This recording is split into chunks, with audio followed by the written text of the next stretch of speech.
Nakakatuwa lang 'no, may mga tao pa rin talaga na hindi madamot sa pagkain, sa pera. I mean, hindi naman sila gano'n kayaman, pero 'pag nag-request ka ang daling sabihin ng oo. Personally, sobrang rare ma-experience ulit yung ganito. Yung sasabihin niyang, "Hindi, sige ako ang bahala sa'yo." Na-experience ko din naman 'to sa family ko, sa mga friends ko, pero sobrang dalang lang din. Hindi naman kaya super close nung tao, pero yung trust na binibigay niya sa'yo is parang kapamilya ka niya. Iba pala yung feeling ng gano'n. Grabe naman yung storytelling natin ngayon, Dad, pero yung mga hindi nakakakilala sa akin, ako nga pala si Froy, call center agent sa gabi at tatay sa umaga. Gusto ko din yumaman ng walang ginagawa, pero hindi yata posible yun. Tara, samahan niyo muna ako mag-almusal habang may kinukwento ako sa inyo. Meron kasing isang taong nakakasalamuha ako na sobrang lambot ng puso. I mean, napakabuti ng tao na yon. Most of the time, ito yung mga tao na tinola ka sa akin mamaya, boy. Tingnan mo. Yun nga, going back, most of the time, yun yung mga taong natitake advantage sa trabaho. Sa sobrang kabaitan, sinasamantala ng karamihan. Alam mo, grabe na ako bumara ngayon. Talagang nagra-rhyme sa idol. Ito din yung problema kan, dali ko ma-distract. Pero yun nga, Dad, ang gusto ko lang din naman sabihin, pa-feel natin sa kanila na nagmamatter yung ginagawa nilang kabaitan sa atin. I mean, iba pa rin talaga yung pamimigay sa pakikisama eh. Iba yun, Dad, iba. Ito yung laging nami-misunderstood ng karamihan. Napakalawak na usapin ang pamimiki at pakikisama talaga kung tutuusin lang. Pero hindi na ako gagawi pa sa usapin na yon. Ang gusto ko lang din naman sabihin is i-appreciate natin yung mga taong mababait sa atin.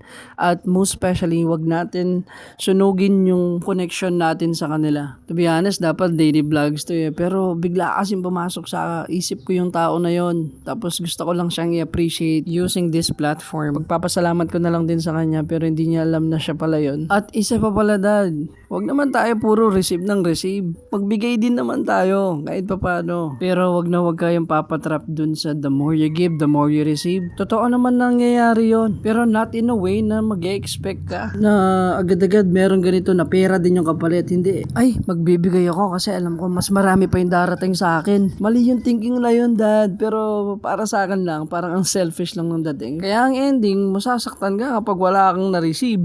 Magbigay ng walang hinihiling kapalit o nag-expect ka in something in return, parang gano'n. Yun na lang muna sa ngayon, Dad. Sana meron kang napulot na pera ngayong araw na to. Ingat ka lagi, ingat sa biyahe. See you.